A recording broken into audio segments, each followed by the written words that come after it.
Hello, dear listeners. Enjoy a terrible story. Long way down. I don't quite know why I chose to drink my coffee black. I suppose the sweetness of sugar or its substitutes didn't suit me, nor did I find that creamy beige color that coffee turned once mixed with milk or cream appealing. Bitterness was my dark passenger, one I kept trying to shrug off like a heavy coat. My throat tasted like melancholy, the caffeine doing absolutely nothing to wake me up. I felt nowhere near as alert as I needed to be. I wondered if I could wash away the feelings of fatigue and lethargy with another cup of the dark brown liquid that had left a thin film of regret on the inside of my favorite mug. I stared down at the empty ceramic mug that lay on the small table in front of me, my vision blurring as I let my eyes focus on something off in the corner of the room. There wasn't anything there, just shadow and wood walls, but I'd grown weary of watching the embers of the fire in my hearth die out. The ancient, leather armchair I sat and groaned every few seconds, even though I myself remained as still as they dry, winter air outside. The pale blue fabric of my shirt was dyed bronze and gold in the light of the weak fire, making me feel warmer than I actually felt. My cabin, my home, may have been tiny, but it was all I needed to keep myself content. Solitude was acting as my solace, but today, I decided to give my solitude a break. I stood up from my chair, pulling my cell phone out of my pocket as I rose. I approached the fireplace while dialing a number with my thumb, my opposite hand working on dousing the faint, amber glow that still burned on within the fireplace's stone confines. The phone presented me with a dial tone that rang only twice before the agitated voice of a woman replaced the harsh sound. "Lieutenant Moser, Homicide Department," said the woman. "Good morning, Lieutenant," I said, clenching my jaw shut to contain the yawn I felt bubbling up from within my throat. "It's Detective Vickus. You're aware that I'm not going to be in for the next few days?" I asked with a cough as a small puff of ash rose into my face from below. "Indeed, Detective," she responded. Her tone was clipped with suppressed annoyance, so I quickly decided to end the call before she chose to vent her anger out on me. "All right then," I said, walking towards the door. "That'll be all. Have a good day, Lieutenant." I hung up and pocketed my phone as I pulled my coat off of the hook by the door. I pulled the thick, fur-lined jacket around my shoulders, shoving my feet into my boots at the same time. Within minutes, I'd grabbed my car keys and was out the door. The front yard of my home was layered with gray snow and dry leaves, the driveway speckled with a galaxy of salt stones. It was brisk outside, not so much as frigid. My lungs burned with the sudden chill of going from the stifling interior of my cabin to the near-frozen wilderness that surrounded it. I watched, stunned, as my breath formed a cloud in front of my face, one that dissipated only seconds later. The moment soon passed, and I trudged my way towards my simple, black car. I disliked driving to the city, much less so in the winter months. The sides of my car got coated with a thick mass of blackened slush, and my boots never went more than a day without being painted white with the stains of melting road salt. I never noticed how much those small things bothered me. I suppose I was bound to notice. It's not like I had all that much to keep me occupied anyway. It took me just under half an hour to reach the hospital district of my city. It shouldn't have taken me so long, but the roads were packed and icy, forcing me to take a few side routes into the city. I parked across the street from the hospital to avoid paying those ridiculous parking lot fees. I sat in my car for a few minutes, my left leg bouncing in mild anxiety. I shouldn't have been having second thoughts, not at that point. I'd had this appointment booked for over a month. I'd known the day would come. I'd awaited it. I'd longed for it, and now it was here. I volunteered for this experience because they told me it would help me move on. I didn't want to forget. That would be wrong, but moving on was something I needed. I could achieve true peace. I could be free of all of the things that refused to release my fractured mind from its grasp. Traditional therapy never worked, and I was just tired of feeling this way. I wanted to be whole again, and this study was giving me the opportunity to become so. I exited my car, slamming the door behind me with a dull thud. I hunched my shoulders as a sudden gust of glacial wind rushed past me, whipping my gray and chestnut hair across my forehead as the air dragged across my cheeks. I exhaled in the gale, scowling faintly as I headed towards the hospital. It was refreshingly warm within the hospital's lobby. Everything was white and blue, the floors stained with the partial muddy boot prints of each and every patron. It was loud, as to be expected, with the sharp trilling of landlines ringing and the hacking, wheezing coughs of the physically ill. I heard children wailing and smelled a sickly sweet blend of cleaning fluids and body odor. I fought the urge to scowl and distaste, and instead turned to my right, following an overhead sign that directed me towards the psychiatric wing. Tan carpets and felt sofas is what greeted me in the waiting room of the psych ward. The walls were covered with an olive and beige striped wallpaper, the colors faded and dusty. It smelled of stale air freshener and perfume, and was unnervingly quiet, though that could have very well been because I was the sole occupant in the waiting room. The second I sat down in one of the green, padded chairs, a woman's voice abruptly called out to me, causing my heart to seize momentarily in surprise. "Mr. Vickus?" I rose from my seat, turning towards a petite female nurse in long, white skirt and a startlingly red cardigan. Her expression was soft, caring even, her hair long and the same color as milk chocolate, tied into a ponytail at the base of her head. Though she appeared kind, there was something about her eyes that struck me the wrong way. They seemed too blank, too empty, for it to be considered completely natural. I realized all too quickly that dwelling on every oddity would only succeed in causing me stress. I disregarded my thoughts immediately as I stepped towards the nurse, allowing her to lead me beyond a pair of sea green doors and down a long hallway lined with offices that appeared to be vacant. She knocked thrice upon the wooden door with a single, curtained window that lay at the far end of the hall, never once turning to look at me. I stared straight ahead, making eye contact with my reflection, consciously trying to work the semi-fearful expression I wore out of my features. I began to feel minute vibrations emanating from within my chest. It took me a few moments to gather that I was feeling the byproduct of my heart calming itself down. I pursed my lips in self-doubt, the crease between my brows becoming more defined at my distaste. I didn't understand why I was so afraid. I was trying to get better, to move on. I shouldn't have felt anything but hope. A muted "come in" resonated flatly from beyond the door just as the nurse turned the knob. She opened the door, stepping aside as she motioned for me to enter. I nodded to the nurse and passed through the doorway. It was dim within the room. The light was musty, an orange glow that came from fixtures along the walls, streaking into the darkness of the room. There was a huge window on the wall opposite to where I stood.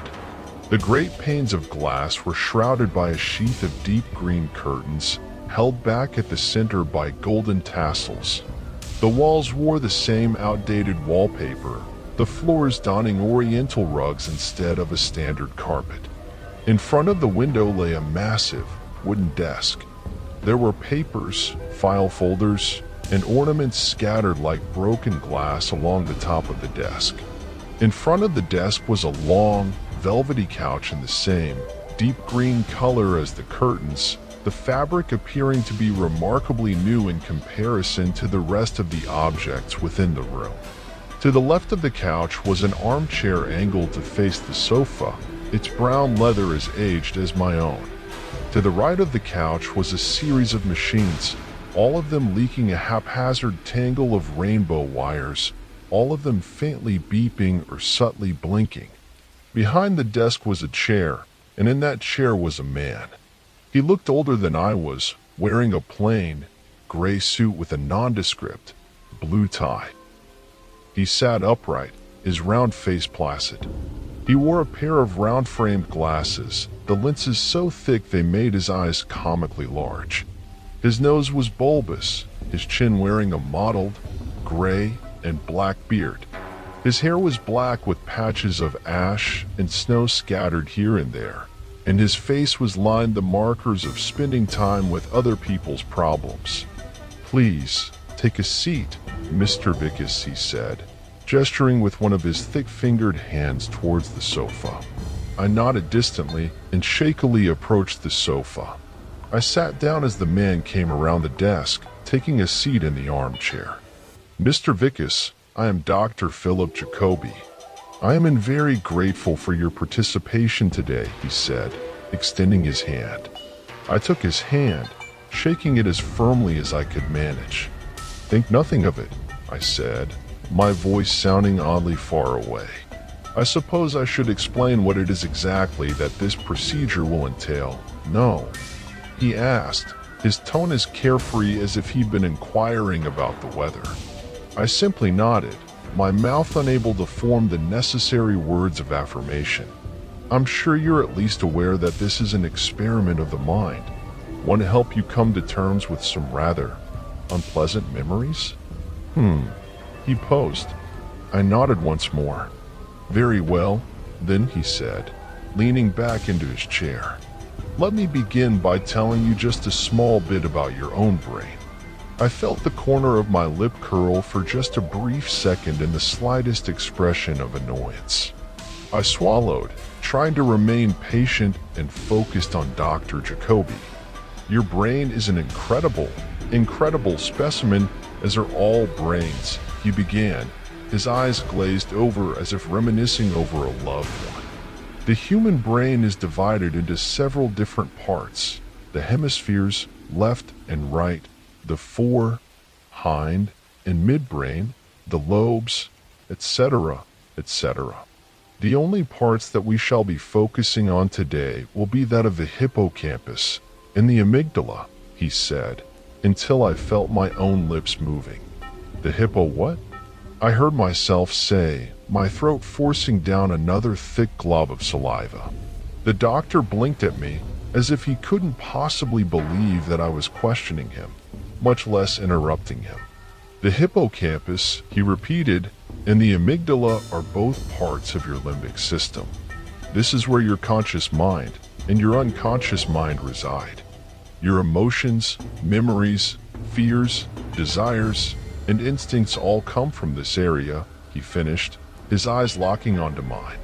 "Recently, my colleagues and I have developed a most spectacular drug," he said, his voice making me think of a proud father at a soccer game. "This drug is targeted towards amnesia victims, but not quite in the reason you're thinking.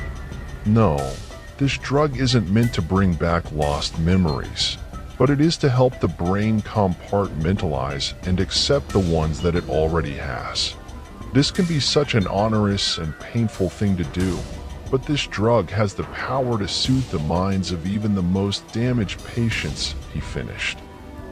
I opened my mouth to ask a question, but Dr. Jacoby spoke before I could.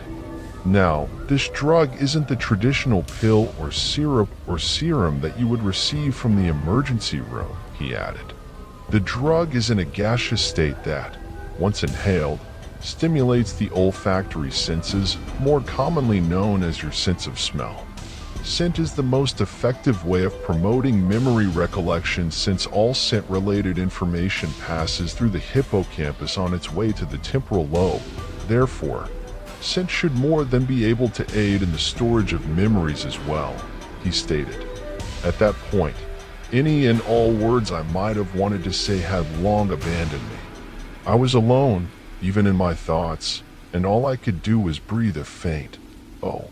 "Today, you will be given a controlled dose of the drug via a nasal pipe.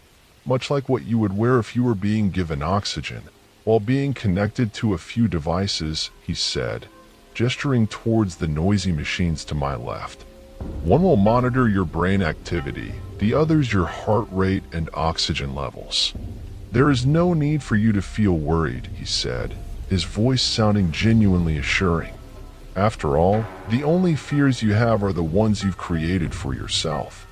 I felt my lips unstick from one another as I felt a question forming on my tongue. "When do we start?" I asked softly. Dr. Jacoby smiled. "Right now," he answered. "Try and relax now, Mr. Vickus," said Dr. Jacoby as he stuck a final electrode on my right temple. I was covered in them, electrodes. They littered my face and chest like a pox, making the machines beep and were rhythmically beside me.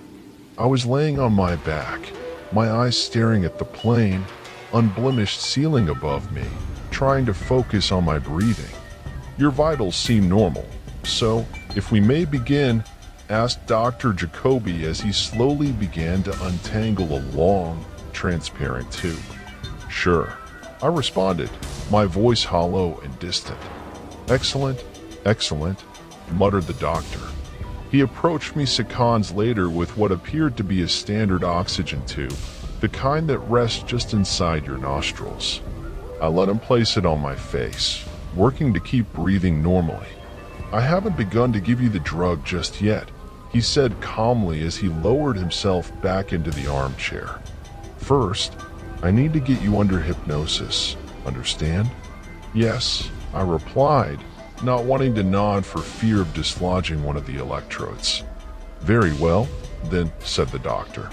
"I want you to close your eyes for me, Mr. Vickus," he instructed.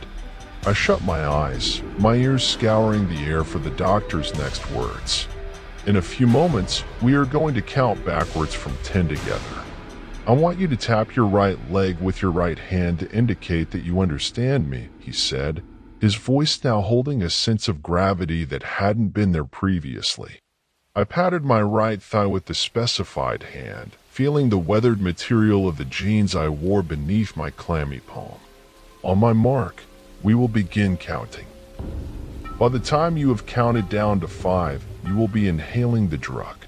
You will not detect any change in the air you breathe. You will not feel as if you are being given anything.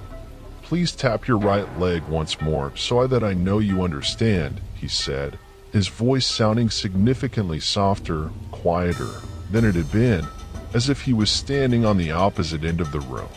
I tapped my thigh once again. "Once you have counted from 10 to 1, you will lose consciousness. You will awaken within your own mind, as if in a dream, and we will have no further contact until you next gain consciousness. I strongly advise you to proceed with caution from this point on.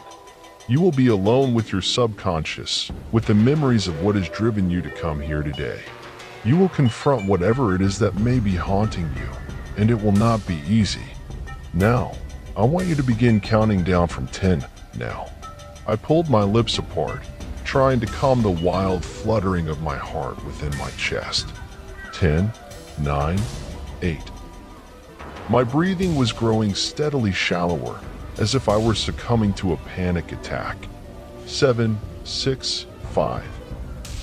I wiped my damp palms against the tops of my legs, squeezing my eyelids tighter. 4, 3, 2. I took a deep breath. 1. It was deafeningly silent, save for the haunting creaking of old wood. I smelled rot and earth, since I'd normally associate with a coffin. I was on my back, lying with my right leg crossed over my left, my hands folded neatly on my stomach. Wearily, unsure of what else to do, I opened my eyes and felt my breath hitch in my throat. I was in a grand, old home, a mansion or a manor. It was old, ancient, and decrepit, filled with signs of time passing. I carefully worked my way into a sitting position, looking about the room I was in. I was very surprised to see that the drug had indeed transported me somewhere else. But why to a manor? What purpose did it serve? What did it represent? I rose off of the floor slowly, blinking in mild shock, observing my new environment. I took a deep breath, only to cough loudly as the dust-polluted air suddenly filled my chest. I was in the foyer of the mansion, the floors made of a dark wood that had been stripped of its varnish.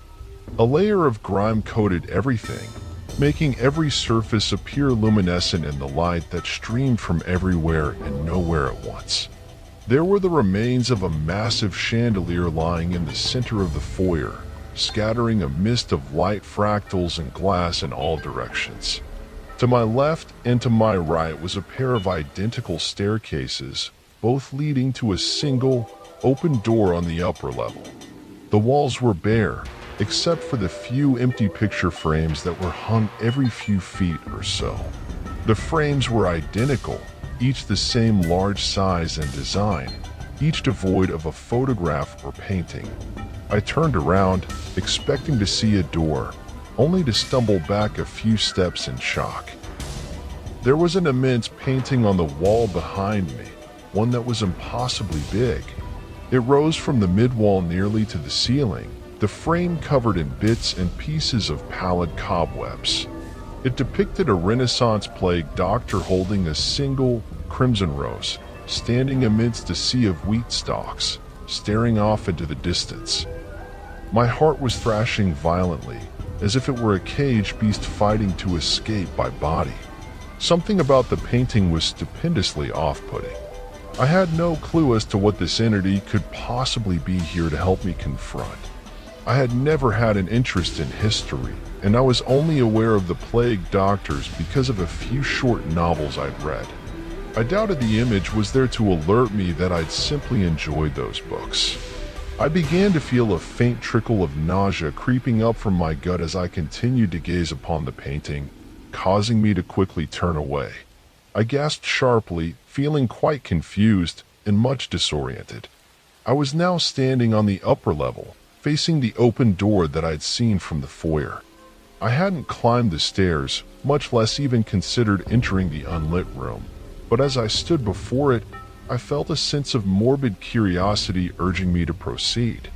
I quickly glanced behind me, only to be greeted with the same image of the foyer, the chandelier's corpse, and the colossal painting. I was relieved that something had remained static. I faced the doorway once again, balling my hands into fists at my sides.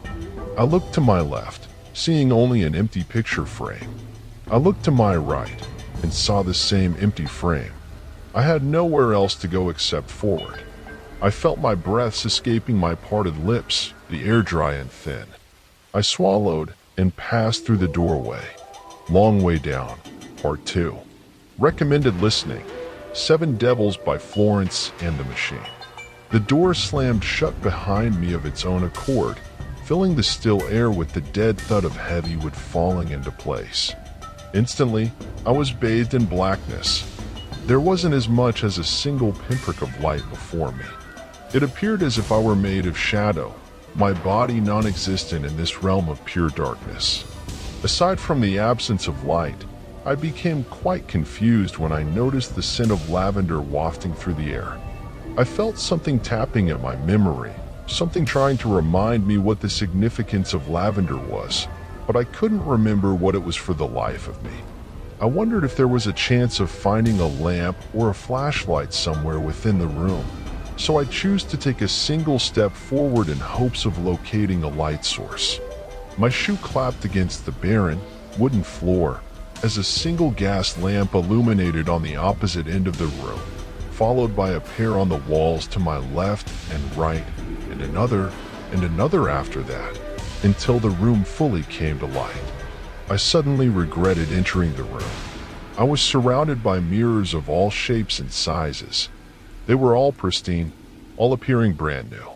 They ranged in height from as tall as I was, to as small as the ones found in women's cosmetics products. The most eerie thing of all was that my reflection did not appear in a single mirror. I turned around, only to come face to face with a floor-to-ceiling mirror, also devoid of my reflection. I stepped back, a faint, startled cry escaping my lips as I turned back to the room, hoping to locate an exit somewhere within it. I was horrendously confused. I didn't have the slightest clue as to what my mind was trying to help me understand by showing me these, quite frankly, creepy images. I wanted to confront my past, but what purpose did these mirrors serve? Was I to reflect on my past, on myself? But if that was the case, where was my reflection? How could I possibly reflect on myself without seeing myself at all? Did it signify change? But change in what regard? Change in my home life, in my mindset, in my personality? It was all so frustratingly obtuse. I walked forward until I reached what must have been the center of the room. I saw an expanse of mirrors in all directions, none of them housing a reflection. It was unnervingly blank and uncannily muted within the room, as if I were underwater. I began to turn in place, trying to see a change in one of the mirrors, to see my reflection, perhaps. I stopped, facing in some unclear direction. I shut my eyes, rubbing my face with my fingers, trying to just think about what exactly was going on. I released my face, looking into the mirror immediately in front of me, and I screamed. I finally saw my reflection, showing me in my pale blue shirt and black jeans, along with the expression of absolute horror I wore on my face due to what I saw. No, it wasn't my own face that had gotten me so shook up. Just beyond my right shoulder was the face of the only woman I'd loved more than my own mother, Vera. I felt the air scraping past my lips as I inhaled, causing me to involuntarily step backwards, closer to my wife. I remembered why lavender was so important. Vera grew lavender in our garden and had sprigs of the plant placed all over the house. Whenever I embraced her, she smelled as if she were made of the plant itself. I turned around, expecting to see her, standing in front of me, but instead I saw myself once more, and my wife just behind me, reflected in another mirror. I stood still, listening to the weak rushing of the blood in my ears, the otherwise soundless room bearing heavily against the quiet noises my body made. Vera. Her name fled from my mouth like the dying breath of an elder. I stood there, staring at her, trying to see if the blank expression she donned would change. Her soft, brown eyes remained glassy, almost as if she couldn't see me. She blinked once, twice, as a single tear raced down the side of her cheek. I wanted to turn around and wipe the moisture away to try and be the husband I never was. I knew that if I turned once again, she'd simply be behind me again, so I chose to stay staring at her reflection in the mirror. What good would a change of heart accomplish now? Years have gone by since the divorce. I doubted that making amends to a mental imagination of my wife would solve anything. The second that thought crossed my mind, I watched, fear pulling my eyes wide, as my wife's face transformed. Her eyes filled with a thick, murky, dark liquid, as if her eyes were being injected with a cloud of ink.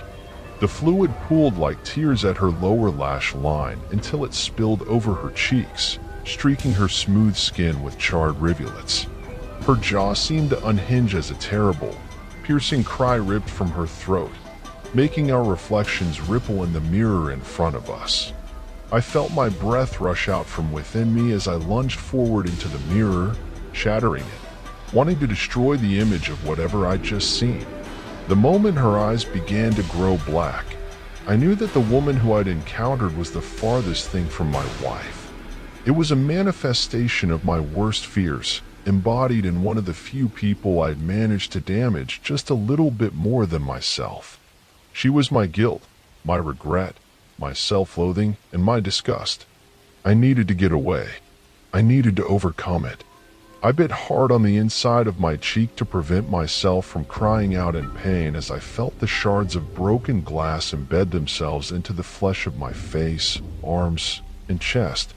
I felt my blood soaking into the material of my shirt, staining it impossibly red.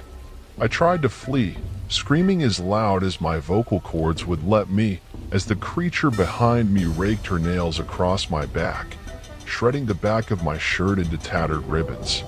I lost my footing on a mirror fragment, and I felt myself falling forwards, almost in slow motion, as I collided with about 7 other nearby mirrors. The sound of breaking glass was nearly as deafening as the sound of our combined wailing. The burning sensations I felt radiated all over my body, even to places where the glass had failed to puncture. I began to crawl forwards, using my forearms to drag the rest of my body away, towards the plain wooden door I could see just a few feet in front of me. I tried to ignore the thin streams of blood that I smeared along the floor as I moved, but the sharp red color invaded my vision every time I tried to avert my gaze. The smell was too rancid to cast aside. The air reeked of sweat, metal, and bile, a combination which did my stomach no favors. I did my best to disregard the absolutely torturous feeling of something needle-like and acidic, pulling at the meat of my left calf. It felt like I was tugging a grand piano behind me by my leg, and the pressure did not let up. A harsh scream erupted from my throat as the creature pulled violently against my leg, dragging me backwards, farther away from the door. I watched, my sight going blurry with unshed tears, as my fingers feebly tried to hook onto something, anything, along the floor, just to escape this nightmare. I couldn't do anything more but watch as my fingers painted the floor beneath me in smears of my own blood. The pain in my leg was becoming nearly unbearable, and I realized that my top priority should be to get that damn creature off of me. I forced myself to roll onto my back, howling like a wounded child as I felt angular pieces of glass cut and dig into my back, each one breaking the skin instantly. I felt the cup of coffee that I drank earlier in the morning churning within my stomach as I laid eyes on the sight in front of me. The beast was at my leg, biting onto it. Its jaw was open wider than any I knew possible, its teeth small, yellowed pinpricks drenched in the bloody streams that poured from the cuts on my calf. Though it couldn't have possibly spoken, I heard it say, as clearly as rain on a sunny day, "You let me down." I didn't respond. I couldn't have, but I thought to myself that no, I didn't let anyone down, at least not that monstrosity on my leg. I'd done wrong, I knew that. I had never been good at being there for others, but I knew, more so than anything else, how to be there for myself. When things went bad between me and Vera, I retreated, far, far away into myself, so that hopefully I'd be able to prevent myself from doing any more damage than I'd already done. I never got to tell her how sorry I was. Advertisements. My breath got caught in my throat then. I didn't think after that. I just moved. My free leg recoiled and stretched out in a flash, slamming into the side of the creature's head. It roared in rage as its body ragdolled away from me, its clawed hands clattering along the floor. I blinked and found myself on my feet. I didn't care how, I didn't care why. I wanted out, but there was something I needed to do first. I stood there, watching the creature try and organize its tangled mass of spindly limbs, trying to slow the hammering of my heart. I shut my eyes and said aloud, "Vera, love, I'm so sorry. What happened to Christopher was hard on the both of us, not just me, and I shouldn't have acted the way I did. I shouldn't have hid myself from you from us. I should have known that even when everything we knew fell apart, we still had each other, just like you made me promise back in college. It sounds stupid, cliché, whatever. It doesn't matter. Vera, I loved you, and I still do, okay? I hope that one day I'll be able to tell you this, and that you'll forgive me. Please, I want nothing more than to make things right. Please, Vera, believe me." I didn't realize that my voice was becoming louder and louder as I spoke, coming to a shout as I voiced the last sentence. Tears slipped past my closed eyelids, and I wiped them away before they had a chance to mix with the bloodstains on my face. I pulled back my hands and opened my eyes. I was staring at a closed door. identical to the one I'd seen within the room of mirrors. I felt relief flood from my chest to my fingertips as I understood that I'd finally put that part of me at ease. I knew what I was supposed to do the next time I saw Vera. I knew how to make things right, not just in my mind, but hers as well. Long Way Down, Part 3. Recommended listening. What the Water Gave Me by Florence and the Machine. I turned around to see a long hallway behind me. The walls were blank, just plain white, save for the evenly spaced gas lamps that were hung every few feet or so. There was a door on the opposite end of the hall, which I took to mean that I was supposed to cross it. I let out a deep breath, calming my body from the excessive amounts of fear that it had just experienced. I decided to sit and take a moment to breathe before moving on. I propped myself up against one wall, lowering myself gingerly to the floor. I then began to gently pluck any remaining glass fragments out of my skin, my face twisting into a painful grimace each time I pulled a shard free.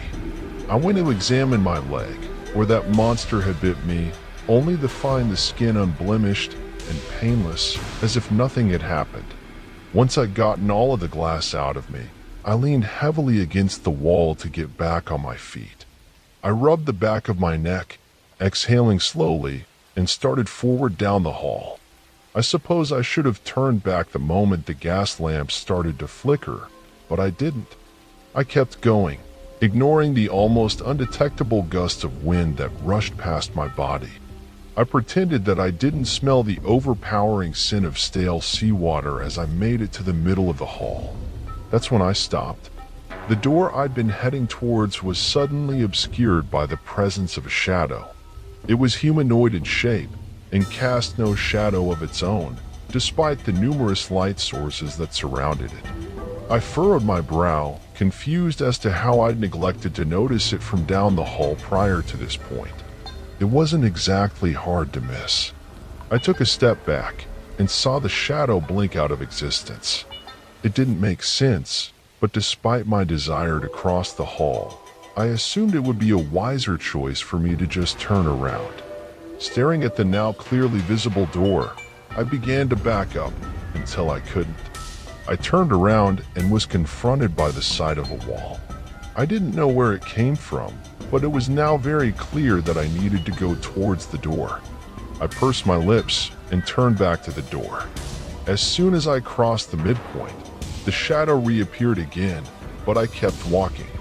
I neared it, watching as its fuzzy, black outline grew clearer and clearer until I could make out the pale, cream-colored bird mask it wore on its face, the deep, black holes that marked its eyes, and the single, red rose it clutched in its hand.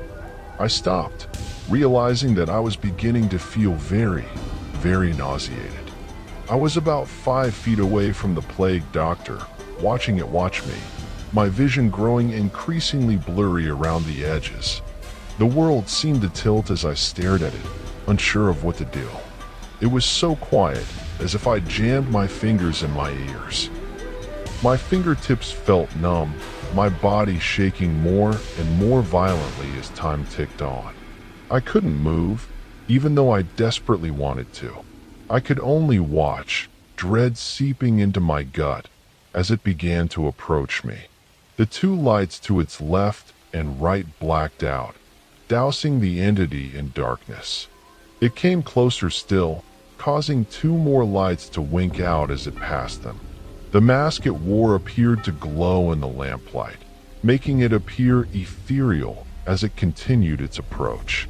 I felt my heart clench in my chest, my breath stop in my lungs.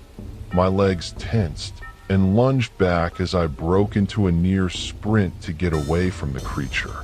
The wall behind me was gone, but I didn't care. I heard and felt the air scraping against the inside of my dry mouth, my palms suddenly sweat-soaked.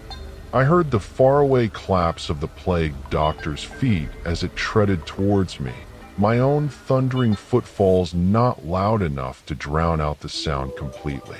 I ran and ran, trying not to think about the fact that the end of the hallway seemed to be just as far away as it was when I began running. The scent of seawater burned my nostrils, but I couldn't afford to dwell on it. I looked back over my shoulder, only to find that the plague doctor had disappeared. My eyes grew large in disbelief, but I didn't stop running. I looked forwards again and screamed. The plague doctor stood only half a foot in front of me, the rose missing from its hand. Instead, splashes of a violent red dripped down from above onto its robe, the color almost too bright to look at.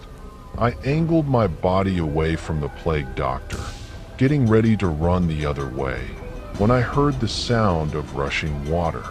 It was a resounding roar, as if all of the feral beasts upon the earth had chosen that precise second to cry out. I saw it, a wave of pure red water speeding towards me, spraying blood-red foam along the walls as it passed. It was going to swallow up the plague doctor, but I didn't give the idea much thought. By that time, I'd already turned and started sprinting down the hall.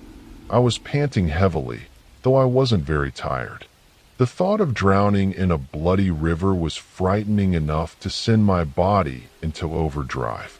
Every point of sensation on my skin was alive, buzzing with my most primal desire to survive. I blinked rapidly, trying to keep the flecks of crimson water from getting into my eyes.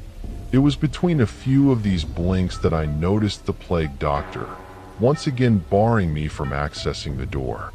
I felt an enraged, frustrated sound burst from my mouth as I charged forward, not giving a damn about the plague doctor. I wanted out, and nothing was going to stop me from achieving that. I wasn't exactly surprised to find that the plague doctor was nothing more than a specter, one I easily passed through in my desperate attempt to escape. I ended up barreling into the thick wooden door, only to find the knob missing and the door locked. I beat and pounded upon the door, shouting out in fury to be free, as if the combined effort of my voice and my fist would manage to break down the door. The water was lapping at my waist, my blue shirt now completely reddened. It was so cold, the water. I couldn't think. I couldn't do anything except try to get the door open. No matter how hard I punched, or how strongly I bashed my shoulder against the door, it wouldn't so much as quiver under my battery. I was going to drown in a sea of blood, and there was nothing I could do about it. As I realized my fate, I thought, is this what Christopher felt? 7 years old, and left unsupervised during a trip to the beach, I remember losing Christopher every second that I continue to live. Part of that inability to forget led to the destruction of my marriage, along with the severe addiction to coffee and Valium. I figured numbness was a way out, the only way to function without feeling like I'd murdered a child. PTSD, I think the shrink had called it. It was bullshit, but they just had to label me to make me easier to treat. I wish I could believe that I really wasn't at fault, but I was. I was the one who insisted on getting Chris in the water. I was the one who told him to wait for me while I got my camera. I didn't pay attention to the screaming beachgoers as they tried to alert someone that a child was being swept away by the tide. I didn't even run to his side as the lifeguard towed his small body out of the sea, his pale, blonde hair looking as white as the flowers we chose for his funeral. I couldn't accept that I was responsible for the death of my son, not that day, and not now, many years later. It's an agony I wouldn't wish upon my worst enemy. If only Christopher knew just how much I cared for him, how much I regretted my actions from that day. If I could turn back the clock, I would have done it already. If I could speak to the dead, I would have begged for his forgiveness. But Christopher was gone, only living in the memories and photographs I carried of him. It wasn't enough to soothe me. It wasn't enough to help me move on. A large wave of red water splashed over my head, finally pulling me under. I looked up, watching the light stream in through a hazy, scarlet filter.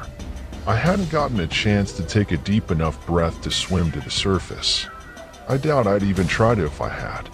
Maybe I was getting what I deserved. I didn't deserve to live out the lonely life I created for myself. As I floated there in the water, my breath escaping me in pink and magenta bubbles, my eyelids began to droop. My chest was scalding me with the desire to just inhale and breathe, but my instincts wouldn't let me. I just remained still, allowing the water to slowly pull me down, deeper and deeper still. My vision blackened at the edges, and I blinked, trying to see. See what? I wasn't sure, but I held this urge to keep my eyes open. Blinking rapidly, I felt my heart falter like a bird with a broken wing within my chest. In the distance, I saw a shape. It was small, humanoid, and approaching me. My lungs were screaming for air, my limbs too fatigued to move. I stared ahead, watching my dead son swim up to me. His blonde hair was floating wildly about his small, round face, his brown eyes glowing in the water. He was smiling, as if he were happy about swimming in this sickeningly red sea. I couldn't speak, but my mind called out to him. I said his name over and over in my head, and I watched as his eyes lit up in recognition. He surged forwards, his tiny hands extended towards me. He reached out in what seemed like slow motion and placed his hands on my shoulders. If I could cry underwater, I would have been. I had no air left within me to produce any sobs, and the tears that fled from my eyes got whisked away by the bloody water that surrounded me. Christopher wrapped his thin arms around my neck in a faint embrace. My nerves were dull, and I couldn't make out much more than the brilliant glow of his hair, but I felt it. I felt him grab onto me and hold me. I wanted to lift my arms, but my body wouldn't respond. I wanted so badly to say sorry, to say something, but my lips were frozen, and my voice was long gone. In my head, I screamed apologies. I wailed, rambling over and over to Christopher. I told him I was sorry, that I shouldn't have left him alone, and that it was my fault that he was gone. Out of nowhere, Chris lifted his head. I felt the strands of his hair brush the side of my face, the feeling not unlike encountering seaweed in the ocean, as he spoke. "It's okay, Dad. I'm okay. You don't need to do this anymore.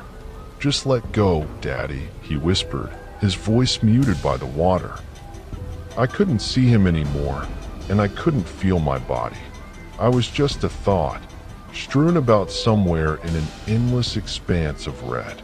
"Just let go, Dad," he repeated, the feeling of his arms fading away. "I forgive you, okay? Just let go. Remember," he said, his voice echoing through the chambers of my mind. "I love you." I felt my lips part as water rushed inside, filling me with fluid as I lost consciousness. Long Way Down, Part 4. Recommended listening. Lurking in the Dark by Masafumi Takada. It was because I tried to breathe that I woke up. The water in my lungs burned coming up, making me cough and hack and sputter until my body was clear of the liquid. I heard it splatter against the floor as I spat it up, the spray flying onto my fingertips.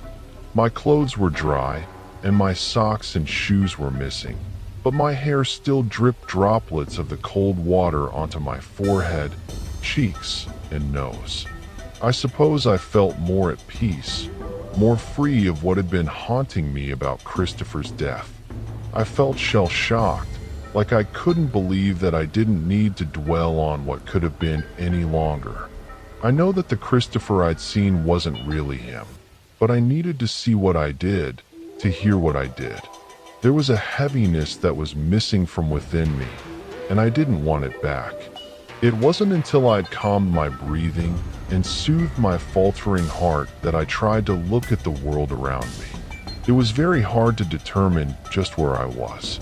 I couldn't see very well, considering that the lights in the room, a few fluorescent panels above my head, flickered on and off every few seconds. I couldn't see for more than 2 seconds at a time, the flashing lights creating almost a strobing effect. From what I could see, I was in a room made entirely of stone blocks. The room appeared to have no doors and no windows, just walls of stone, frigid even through the clothes I wore. It smelled of mildew and earth, like the soil in my backyard when the snow melts each winter. There was a breeze coming from somewhere, but each time I turned to find its point of origin, I felt it against my back, as if its source was simply behind me at all times. I carefully stood up, looking around the room for a way out. I wondered if this was a transition room, one that I simply needed to pass through in order to find my way out of this giant riddle of a mansion my mind had set up for me. I tried turning about, looking for a change in the environment, but my movement accompanied by the irregular, pulsating lights were making me feel disoriented. I couldn't tell what side I was facing, where I was looking, or when I was blinking. I felt a small bit of anger working its way through my chest just as a drop of water fell from my hair and into my eye, causing it to sting harshly. I rubbed at my eye with the palm of my hand, trying to work the pain out of it, while trying to figure out what I was supposed to be doing. As I pulled my hand away from my face, I looked up and felt my stomach drop straight to my feet. The lights blinked a few times, illuminating the stark black figure of the plague doctor, standing just a few feet in front of me. He still casted no shadows and was still holding that single damn rose. I didn't move, and neither did he. We just stood there, staring at each other. As the lights continued to flash on and off, I noticed something peculiar. The plague doctor seemed to be standing slightly closer to me, each time the lights stayed on for long enough for me to see. I felt my heart thudding like the hooves of an army of horses in my chest, my attempt at calming down proving to be useless. The lights flicked off completely this time. The room was as silent as death, my own labored breathing making no noise. It was as dark as spilled ink, with not so much as a glimmer of any light visible. The lights suddenly blinked back on, and to my horror, the plague doctor had crossed half the distance between us. I gasped in shock, my feet carrying me backwards as the lights blacked out once again. I didn't care that I couldn't see. I needed to get away. I knew that I'd run right through him before, but I was getting very different impulses about the entity now. I just knew that I wouldn't be able to bypass him the same way I had before. I turned around and began to run as fast I was able to, which wasn't very fast at all. My body still ached and creaked from nearly drowning, and my lungs weren't letting me breathe as I needed to.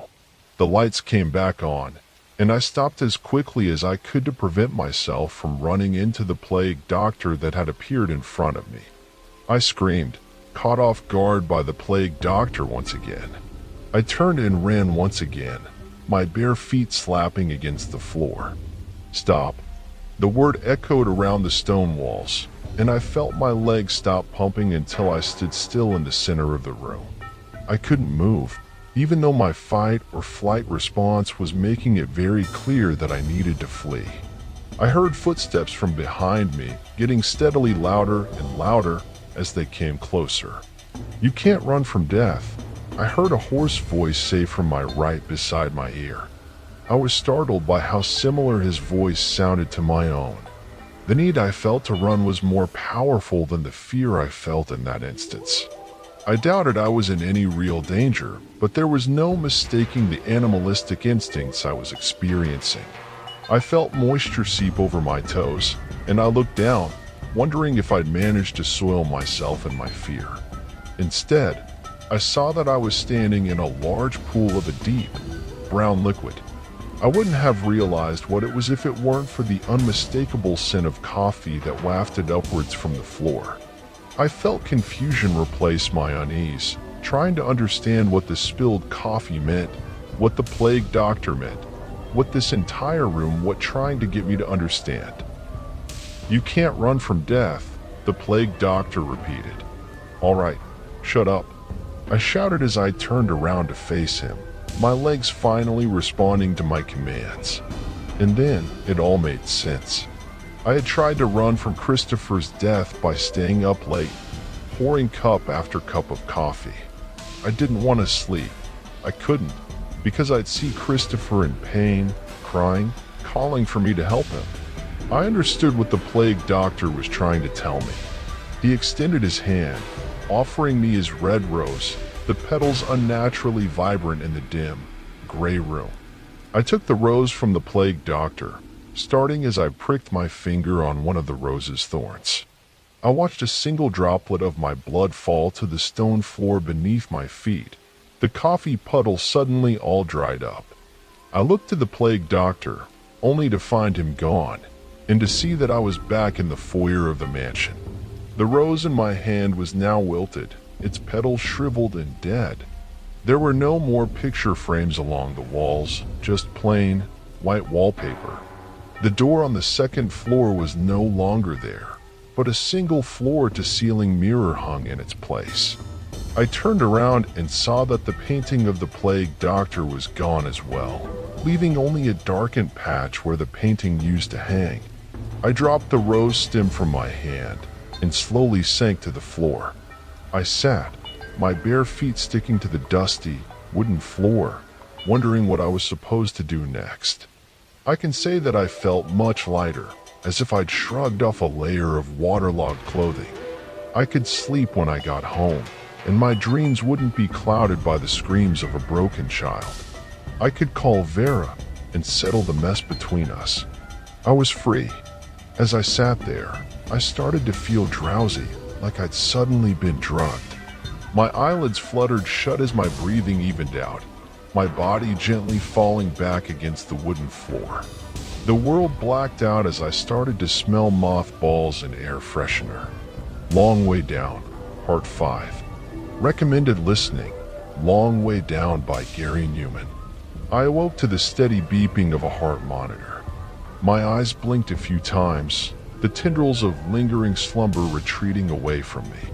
I looked around and saw Dr. Jacoby going over a long sheet of graph paper with erratic, spiky lines printed on it, coming from one of the machines I was connected to. His face grew briefly displeased with what he saw, and he promptly turned to look at me. "Ah, you're awake," he exclaimed, dropping the paper to the floor. He rushed over to me and began plucking the electrodes off of my body. Once there wasn't a single wire left attached to me, he shut off the machines and took his seat in the armchair across from me. "Tell me first what you saw before I tell you what I observed," he said, his eyes glowing with an eager thirst. Still feeling fairly tuckered out, I groggily relayed what I'd seen, what I'd interacted with, and what I'd managed to understand from it all. By the time I finished speaking, Dr. Jacoby looked about ready to leap up and give me a hug. "Remarkable," he said, awestruck. "Absolutely remarkable. Well, Mr. Vicus Walter is fine," I said, rubbing the back of my neck. Dr. Jacoby smiled. "Walter, let me explain what I saw here on these papers." He stood up and hurriedly returned with his arms full of paper. He rifled through the pile until he reached what appeared to be the beginning. "See here," he said, pointing to a line with very small peaks and valleys. "This shows you falling straight into REM sleep," he said. "That is the deepest level of sleep, where your dreams occur. It's very unusual for someone to bypass the other levels of lighter sleep and go straight into the deepest." He pointed out a bunch more different wavelengths and told me about how the brainwaves I displayed during my sleep were nearly identical to the ones I'd experienced while being awake. He said it was usually normal for those waves to look similar, but he had trouble discerning if I was asleep or awake for a majority of the experience. "You didn't move a muscle while you were under," he said, "in case you were worried about that." "How long was I asleep for?" I asked, stifling a yawn with my hand. 2 hours, he replied, which was half of the time I'd estimated initially. I nodded as I got to my feet, feeling more rested than I'd been in years. I reached out my hand, and Dr. Jacoby shook it firmly. "It's been a pleasure, Walter," he said, smiling. "Thank you, Doctor," I said. "Have a good day." "Likewise," he responded as he released my hand. I left the hospital 10 minutes later and got back home in another 25. I threw open the door to my home, locked it behind me, and leaned against the door. I felt like I'd taken a long shower and had washed all of my baggage away. I felt slightly hollow, like something wasn't quite right just yet, but I didn't think much of it. I kicked off my boots and hung my jacket on my coat hook, taking a seat at my kitchen table. The moment I sat down, I felt my phone buzz to life in my pocket. I pulled out the device and inhaled sharply when I read the caller ID, Vera. The empty feeling within me disappeared the instant I saw her name.